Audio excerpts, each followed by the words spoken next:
로마서 15장 1절에서 7절입니다. 신약성경 259쪽입니다. 로마서 15장 1절에서 7절 우리 한 절씩 교독하도록 하겠습니다. 믿음이 강한 우리는 마땅히 믿음이 약한 자의 약점을 담당하고 자기를 기쁘게 하지 아니할 것이라. 우리 각 사람이 이웃을 기쁘게 하되 선을 이루고 덕을 세우도록 할지니라. 그리스도께서도 자기를 기쁘게 하지 아니하셨나니 기록된 바 주를 비방하는 자들의 비방이 내게 미쳤나이다 함과 같으니라. 무엇이든지 전에 기록된 바는 우리의 교훈을 위하여 기록된 것이니 우리로 하여금 인내로 또는 성경의 위로 소망을 가지게 함이니라. 이제 인내와 위로의 하나님이 너희로 그리스도 예수를 본받아 서로 뜻이 같게 하여 주사 한 마음과 한 입으로 하나님 곧 우리 주 예수 그리스도의 아버지께 영광을 돌리게 하려 하노라. 함께 봅니다. 그러므로 그리스도께서 우리를 받아 하나님께 영광을 돌리심 같이 너희도 서로 받으라. 아멘. 할렐루야. 오늘도 이렇게 전구역 합심 기도에 이렇게 많은 분들이 또 와주셔서 함께 기도할 수 있어서 감사합니다. 우리 오늘 또 우리가 힘내서 기도하죠. 옆에 분들과 한번 인사해 보겠습니다. 오늘 은혜 많이 받읍시다. 은혜 많이 받읍시다. 힘내서 기도합시다. 힘내서 기도합시다. 네. 오늘은 이제 서로 너희도 서로 받으라라는 제목으로 함께 말씀을 나누고자 합니다. 여러분, 교회 안에 이제 성도들을 보면 믿음의 수준이 다 똑같지 않죠. 수준이 다릅니다. 소위 믿음이 강한 자도 있고 믿음이 연약한 자도 많습니다. 믿음이 강한 자들만 모인 교회는 이 세상에 존재하지 않습니다. 그리고 제가 생각할 때 믿음이 강한 자만 있는 교회는 건강하지 못한 교회입니다. 사실 영적으로 갓 태어난 갓난 아기도 있어야 되고 또 영적으로 어린아이와 같은 자도 있어야 되고 영적으로 사춘기를 맞은 사람도 있어야 되고 그리고 무엇보다도 영적으로 어른처럼 장성한 사람이 많은 교회가 이제 건강한 교회가 되겠죠. 그런 사람들이 혼재 있어야지 이제 자람도 있고 성장도 있고 열매도 있고 이렇게 된다는 것이죠. 그러면 각 성도가 가지고 있는 그 믿음의 강약을 우리가 무엇을 보고 알 수 있을까요? 교회를 얼마나 열심히 다니냐? 기도 생활을 얼마나 열심히 하냐, 하나님 나라를 위해서 얼만큼 시간과 재물을 바쳐서 헌신을 하냐를 보면 믿음의 정도를 측량할 수가 있겠죠. 근데 오늘 본문은 또 다른 중요한 기준을 우리에게 가르쳐주고 있습니다. 교회 안에서 인간관계를 얼마나 성숙하게 잘하고 있는가를 보면 그 사람의 믿음의 정도를 판단할 수 있다라는 거예요. 다시 말하면 교회 안에서 연약한 형제를 얼마나 잘 감싸주고 돌보고 있는가를 보면 그 사람의 믿음이 강한지 약한지를 알 수가 있다라는 거예요. 형제를 판단하지 않고 넓은 마음으로 포용해 준다면 그 사람은 믿음이 강한 사람이다라는 겁니다. 이런 관점으로 자신의 신앙을 이제 정직하게 평가해 볼 필요가 있다라는 거예요. 나는 다른 사람들에 대해서 관대하게 용납하고 있는가? 아니면 나리섬 그런 판단을 하면서 정죄하면서 다른 사람들과 이렇게 선을 그으면서 살고 있지는 신앙생활하고 있지는 않은가? 자신의 신앙의 현주소를 깨닫고 또 강한 믿음을 가지고 주님께 나아가는 저와 여러분 될 수 있기를 주의 이름으로 축복합니다. 이제 금요 기도회 때마다 제가 로마서를 지금 나누고 있는데요. 로마 교회 안에는 두 부류의 성도들이 있다라고 말씀을 드렸습니다. 그래서 이방인 출신의 그리스도인이 있었고 유대인 출신의 그리스도인이 있었습니다. 그래서 그 안에서 크고 작은 갈등들이 생겼는데 로마서 14장을 보면 특별히 이제 음식과 관련돼서 그리고 절기를 지키는 문제와 관련돼서 그들 사이에 갈등이 있었다라는 거예요. 예를 들면 주일 예배가 끝나고 식사 모임을 갔는데 이방인 성도들이 이야기를 하는 겁니다. 오늘은 우리 삼겹살 파티하면서 회식을 좀 합시다. 근데 유대인들은 돼지고기를 먹지 않잖아요. 그 이야기를 듣고 유대인들이 마음이 상해서 야 그러면 우리는 채소나 먹자라고 이야기를 하는 겁니다. 그러니까 그 모임이 잘 이루어질 수가 없겠죠. 또 유대인 출신 신자들이 이제 유월절이 가까이 오니까 야, 우리 요번에 유월절 좀 지키자. 무교병하고 쓴나물 좀 먹으면서 우리 예수님에 대해서 좀 한번 생각을 해보자. 이런 식으로 이야기를 하는 겁니다. 그러자 이방인 성도들이 또 초를 치는 거죠. 지금이 신약 시대인데 말이야. 예수님께서 죽으시고 부활하셨는데 유월절을 지키는 것이 말이나 되는 소리냐고. 이런 식으로 타박을 하는 거예요.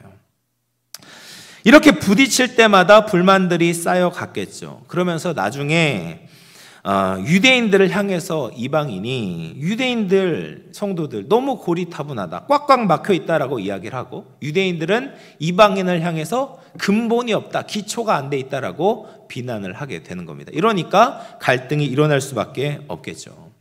여러분, 사실 한 부모 밑에서 자란 형제들도 얼마나 다른지 모릅니다.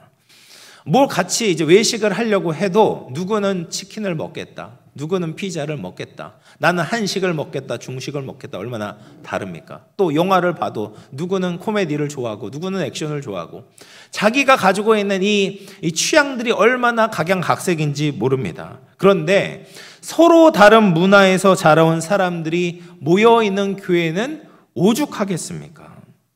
여러 가지로 다를 수밖에 없다라는 거예요. 그런데 이런 갈등과 문제를 해결하기 위해서 사도 바울이 어떻게 조언을 하고 있습니까? 보기 싫으면 얼굴 보지 말아라. 이방인 교회 따로 세우고 유대인 교회 따로 세워라라고 권면하고 있지 않다라는 것이죠. 그럼 어떻게 권면하고 있는가? 로마서 15장 1절과 2절 말씀 같이 한번 읽어보겠습니다. 시작. 믿음이 강한 우리는 마땅히 믿음이 약한 자의 약점을 담당하고 자기를 기쁘게 하지 아니할 것이라. 우리 각 사람이 이웃을 기쁘게 하되 선을 이루고 덕을 세우도록 할지니라. 믿음이 강한 자가 믿음이 약한 자의 약점을 담당해라라고 말하고 있는 것이죠. 여기서 믿음이 강한 자라는 것은 율법에 매이지 않고 복음 안에서 마음껏 자유를 누리고 있는 주로 이제 이방인 그리스도인들을 의미합니다. 물론 이 안에는, 믿음이 강한 사람 안에는 사도 바울도 포함되어 있습니다. 그래서 우리 믿음이 강한 사람들, 믿음이 강한 우리는 이라고 얘기해요. 사도 바울도 당연히 그 안에 포함되어 있었죠. 그러면 믿음이 약한 자는 누구입니까? 예수님을 만나긴 했어요. 거듭났지만 여전히 과거에 매여서 율법과 전통에 따라 살아가려고 하는 대부분의 유대인 신자들을 의미하는 것이죠. 여러분, 세상에는 이제 강자와 약자가 있으면 거의 대부분은 강자가 약자를 힘으로 제압하곤 합니다. 약육강식의 원리가 지배를 하게 되는 것이죠. 그런데 지금 사도 바울은 정반대 방향을 제시하고 있는 거예요. 강한 자가 약한 자의 약점을 담당해 줘라라는 거예요. 여러분, 믿음이 약한 자는 상처를 잘 받고 비판도 잘하고 하고 싶은 것이 있지만 실천하지 못하는 여러 연약한 부분이 있습니다. 그러나 믿음이 강한 자는 상처도 덜 받고 비판을 참을 줄도 알고 그리고 실천할 수 있는 결단력이 있는 거예요. 그러니까 관계를 세우기 위해서는 누가 먼저 앞장을 서야 되겠습니까? 믿음이 약한 자가 아니라 믿음이 강한 자가 먼저 손을 내밀어야 된다는 거예요. 먼저 행동을 해야 된다는 것입니다. 믿음이 연약한 자의 약점을 짊어지는 데까지 나아가라라고 말씀하고 계시는 거예요.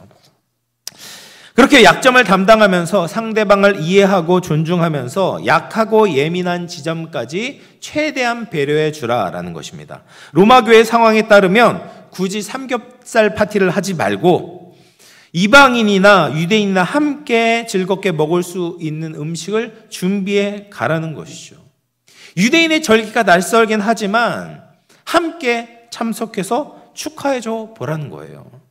이렇게 강한 쪽에서 먼저 관용을 베풀고 양보하고 배려하게 되면 약한 자가 마음을 열게 되고 공동체의 하나됨을 유지해 나갈 수 있다는 겁니다. 또 한 가지 권면하는 것이 무엇입니까? 자기를 기쁘게 하지 말고 이웃을 기쁘게 하기 위해서 힘써야 된다라고 말하고 있습니다. 여러분, 다른 사람의 약점을 담당하기 위해선 우리가 손해를 봐야 돼요. 포기를 할 필요가 있습니다. 자기가 기쁘게 누렸던 것에 대해서 어느 정도를 포기를 감수해야만 합니다. 그럴 때 상대방을 기쁘게 할 수 있겠죠. 내가 좋아하는 삼겹살을 포기하고 풀떼기를 먹기로 결심을 하는 것입니다. 다른 사람을 위해서 불편함을 기꺼이 감수해야 하는 것이죠. 이런 노력들이 모이게 될 때 선을 이루게 되고 그리고 덕을 세울 수 있다는 겁니다. 덕을 세운다는 것은 건물을 세우는 것을 의미한다라고 지난주에 말씀을 드렸어요. 교회를 세우기 위해 교회를 세우게 된다. 그러니까 우리가 다른 사람의 기쁨을 위해서 믿음이 강한 자들이 절제하고 배려하게 될 때 선을 이룰 수 있고 덕을 세울 수 있다라고 말하고 있습니다. 근데 사실 이 부분이 쉽지 않죠. 어렵습니다. 왜 내가 맨날 양보해야 되냐? 왜 내가 나를 기쁘게 할 수 있는 권리를 포기해야 되냐? 자칫 피해의식과 손해의식이 생길 수도 있습니다. 그럼에도 불구하고 우리는 다른 사람을 기쁘게 하기 위해서 노력해야 된다는 것이죠. 왜 그렇습니까? 3절 말씀 같이 읽어보겠습니다. 3절입니다. 시작. 그리스도께서도 자기를 기쁘게 하지 아니하셨나니 기록된 바 주를 비방하는 자들의 비방이 내게 미쳤나이다 함과 같으니라. 여러분, 그 이유는 그리스도께서도 자기를 기쁘게 하지 않으셨기 때문에 그래요. 예수님이 우리를 위해서 어떻게 행하셨는지를 알 때 우리는 그 희생의 자리, 헌신과 포기의 자리로 들어갈 수 있는 것이죠. 예수님은 이 세상에 오셔서 활동할 때 자기를 기쁘게 하지 않으셨습니다. 이 땅에 오셔서 얼마나 많은 비방을 받으셨습니까? 종교 지도자들의 영적인 무지와 교만 때문에 근거 없는 중상모략에 시달리곤 하셨습니다. 그런데 그 가운데서도 사람들에 대해서 오히려 비방하지 않으셨어요. 그리고 이런 상황을 처하게 하신 하나님을 향해서 원망하지 않으셨습니다. 오히려 선한 마음을 품고 그들을 용서하시잖아요. 예수님이 십자가 위에서 자신을 핍박한 자들을 위해서 용서의 기도를 드리시는 겁니다. 그들의 참된 기쁨을 위해서 사시는 것이죠. 그런 예수님 덕분에 우리가 지금 참 기쁨을 누릴 수 있는 것입니다. 여러분, 내 마음에 상처를 주었다고 해서 무조건 멀리하고 배척하는 것은 이 세상 사람들이 살아가는 넓은 길입니다. 근데 우리가 따라야 되는 길은 그 길이 아닌 것이죠. 예수님이 가신 그 길을 가야 되는 거예요. 내게 상처 준 사람을 용서하고 사랑으로 품는 좁은 길을 가야 한다라는 것입니다. 여러분, 이 세상의 모임들을 보면 어떻습니까? 조기 축구회, 동창회, 동호회 여러 모임들이 있잖아요. 근데 이런 모임들의 대부분은 비슷비슷한 사람들끼리 모이기 마련이죠. 서로 생각이 같고 배경이 같고 관심이나 좋아하는 것들이 같은 사람들끼리 모이게 됩니다. 그리고 마음에 안 맞으면 얼마든지 언제든지 헤어지고 마음이 잘 맞는 사람들과 또다시 모이면 그만입니다. 이런 모임이 재미있죠. 재밌긴 하지만 이를 통해서 우리의 신앙이 성숙되거나 내 내면이 깊어지는 일은 절대로 일어나지 않습니다. 그러나 교회는 다르죠. 출신과 배경이 다른 다양한 사람들이 예수님 한 분 때문에 모인 곳이 교회입니다. 서로 달라도 너무 다르죠. 자연스럽게 갈등이 생길 수밖에 없습니다. 이런 인간관계 속에서 상처나 스트레스를 받기도 합니다. 그러면 그때 우리가 어떤 선택을 해야 하겠습니까? 그냥 마음에 맞는 사람들끼리만 어울려 다니면 될까요?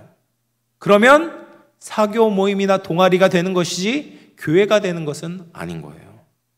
물론 나와 너무 다른 사람, 그리고 나에게 상처 준 사람과 어느 정도 거리를 유지할 때도 있겠죠. 그러나 거기에서 멈추면 안 된다는 거예요. 사랑하기 위해서 노력해야 된다는 겁니다. 그런 교회를 지향해야 된다는 거예요. 그렇게 한 사람을 품는 과정을 통하여서 우리는 예수님을 배우게 되고 우리 성품이 변화되고 인격과 믿음이 성숙해질 수 있습니다. 여러분, 우리가 속한 구역 전도회 안에서도 마찬가지잖아요. 함께하고 싶은 사람이 있지만 그렇지 않은 사람이 솔직히 있지 않습니까? 그렇지만 그런 사람들과 그냥 거리 두기만 하는 것이 아니죠. 그런 사람들을 향하여서 사랑하려고 노력할 때, 그럴 때 우리가 정말 예수 그리스도를 닮은 성숙한 모습을 가질 수가 있습니다. 그럴 때 하나님께서 우리를 도와주신다. 어떻게 도와주시는가? 4절 말씀 우리 같이 한번 보도록 하겠습니다. 15장 4절 시작. 무엇이든지 전에 기록된 바는 우리의 교훈을 위하여 기록된 것이니 우리로 하여금 인내로 또는 성경의 위로로 소망을 가지게 함이니라. 하나님께서 우리를 어떻게 도와주시냐? 성경 말씀을 통해서 도와주신다는 거예요. 예수님을 비롯해서 많은 믿음의 조상들의 그런 모습을 통하여서 우리는 인내할 힘을 얻게 되고 성경이 주는 위로를 받게 되는 것입니다. 그래서 우리가 다른 사람의 위로를 얻으려고 하기보다는 하나님 말씀 안에서 지혜와 힘과 위로를 얻어서 예수님이 가신 길을 따를 수 있다라는 겁니다. 그리고 이제 5절과 6절 말씀 우리 같이 한번 읽어보도록 하겠습니다. 5절 6절 시작. 이제 인내와 위로의 하나님이 너희로 그리스도 예수를 본받아 서로 뜻이 같게 하여 주사 한 마음과 한 입으로 하나님 곧 우리 주 예수 그리스도의 아버지께 영광을 돌리게 하려 하노라. 아멘. 여러분, 이것이 바울의 기도문입니다.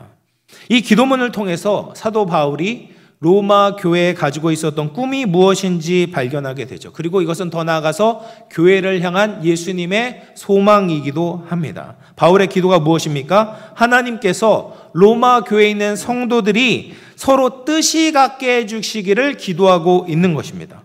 한 마음과 한 뜻을 가지고 한 몸을 이루는 교회가 되기를 기도하고 있는 것이죠.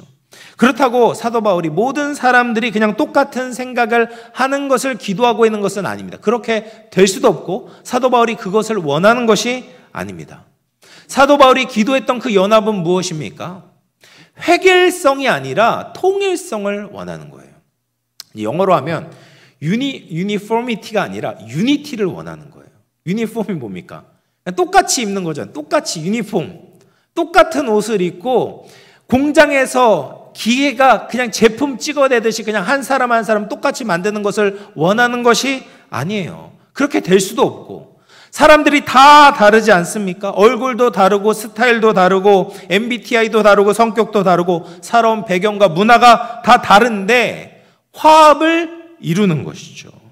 목적이 같은 겁니다. 바라보는 것이 같은 거예요. 그럴 때 우리가 서로를 돌보게 되고 서로의 부족한 부분을 채워줄 수 있는 것이죠. 마치 오케스트라에 있는 다양한 악기들이 한 지휘자의 지휘를 따라서 아름다운 교향곡을 연주하는 것과 같은 겁니다. 우리는 다른 자들인데 예수님의 지휘에 의해서 하나님의 뜻과 말씀에 순종하는 것이죠. 그럴 때 아름다운 하모니가 이루어지게 되고 연합이 이루어지게 되는 것입니다. 그러면 그 연합해야 되는 목표가 무엇입니까? 바로 하나님께 영광을 돌리기 위해서다라는 거예요. 여러분, 만약 믿는 사람들이 맨날 싸우고 분열하는 모습을 보인다면 어떻게 되겠습니까? 하나님께 영광이 안 되는 것이죠. 불신자들도 교회가 왜 저래 하면서 손가락질을 할 것입니다. 또 교회 안에 있는 성도들도 교회에 오는 것이 점점 싫어지고 꺼려지고 힘이 빠져서 아무 일도 할 수 없게 되겠죠. 결과적으로는 하나님의 명예가 실추되게 되고 하나님께 영광을 돌릴 수 없게 됩니다. 반대로 다양한 사람들이 예수님의 말씀 때문에 하나가 되고 한 목소리로 하나님을 찬양하게 된다면 어떻게 되겠습니까? 놀라운 일이 일어나게 되겠죠. 세상 어디에서도 발견할 수 없는 사랑과 연합 때문에 사람들이 감명을 받게 되는 것입니다. 그런 교회 모습들을 통해서 하나님의 살아계심을 느끼게 되는 거예요. 그러면 이런 기도 제목을 위해서 우리가 힘써야 되는 부분은 무엇인가? 15장 7절 말씀 같이 한번 읽어보겠습니다. 15장 7절 시작. 그러므로 그리스도께서 우리를 받아 하나님께 영광을 돌리심과 같이 너희도 서로 받으라. 아멘. 교회 하나됨을 지키기 위한 사도 바울의 처방은 너무나도 명확합니다. 너희도 서로 받으라라는 거예요. 거부하지 말고 밀쳐내지 말고 영접하고 수용하라라고 말합니다. 나랑 다른 부분이 있더라도 연약한 부분이 있더라도 그 모습 있는 그대로 받아주라고 말씀하십니다. 왜 그렇게 됩니까? 예수님께서 우리를 받아주셨기 때문이죠.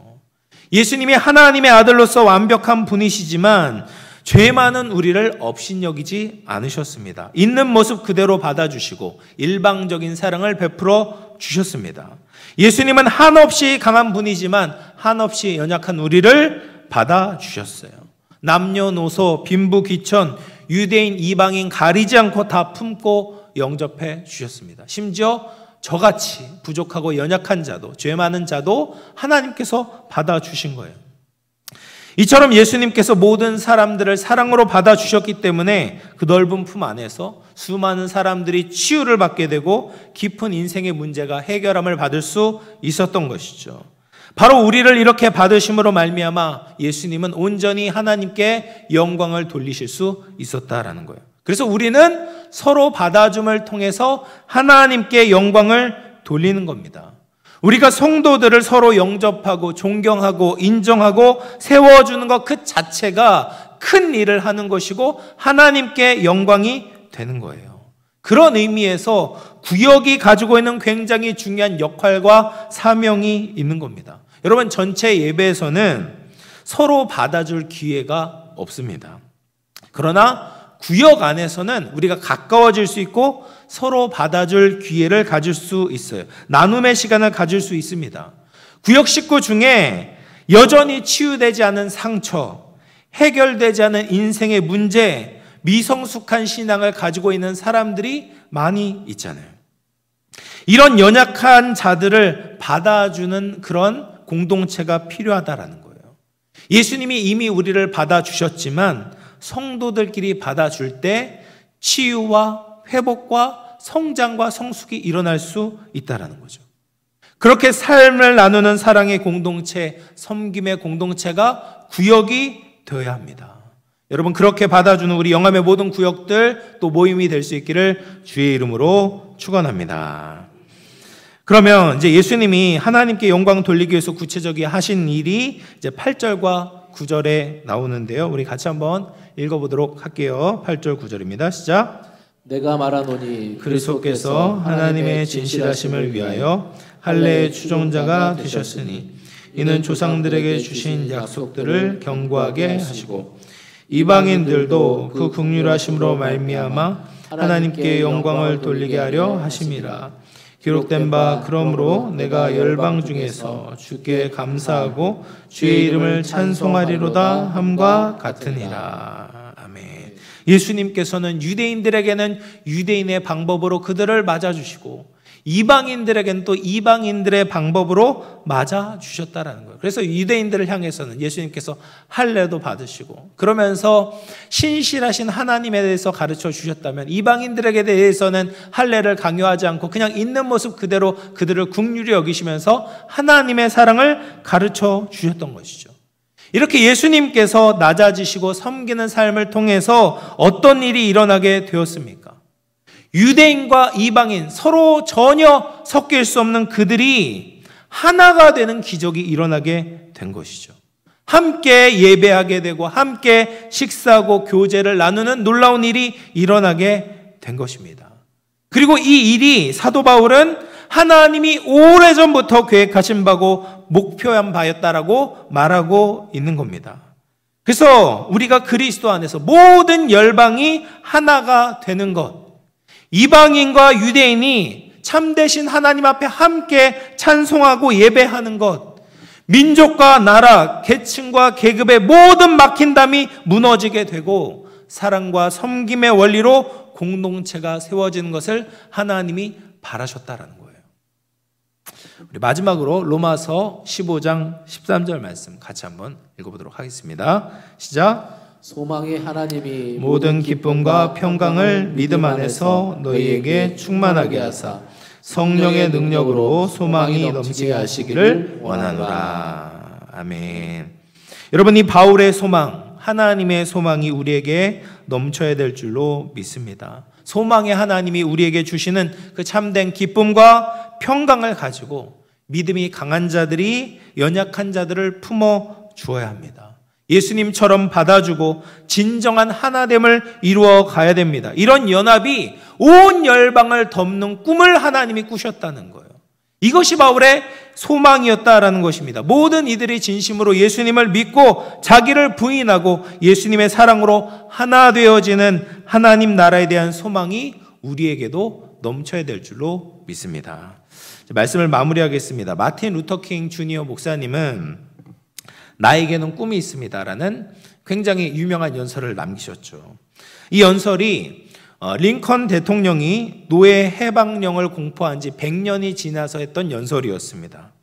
흑인에게 자유가 선포된 지 100년이 지났지만 여전히 현실은 차별투성이었어요. 여전히 두꺼운 막힌 담이 있었다는 두꺼운 벽이 있었습니다. 그러나 마틴 루터킹 주니어 목사님은 이런 현실에 좌절하지 않았습니다. 백인과 흑인 사이의 차별이 사라지고 모두 평등하게 공존하고 행복하게 사는 세상을 꿈꾸고 연설하고 선포했던 것이죠. 여러분, 우리도 현실에 좌절할 필요가 없습니다. 사람이 잘 안 변하고 현실도 잘 변하지 않지만 우리는 하나님의 소망을 품어야 되는 것이죠. 그리고 그 소망을 가지고 기도해야 될 줄로 믿습니다. 우리 영암교회를 위해서 기도할 때 영혼 구원의 역사가 일어나는 교회가 되기를 소망하며 기도합시다. 그리고 사람 사이에 놓여있던 그 높고 견고한 장벽들이 예수 그리스도의 사랑으로 허물어지고 성숙한 연합이 이루어지는 교회가 될 수 있도록 기도하기를 원합니다. 이런 아름다운 하나님으로 말미암아 하나님께 진정한 영광과 찬양을 올려드릴 수 있는 참된 소망이 넘치는 우리 영암교회, 우리 영암의 모든 구역들, 우리 영암의 가족들 다 될 수 있기를 주의 이름으로 축원합니다. 우리 찬양 한 장 하고 기도하도록 하겠습니다.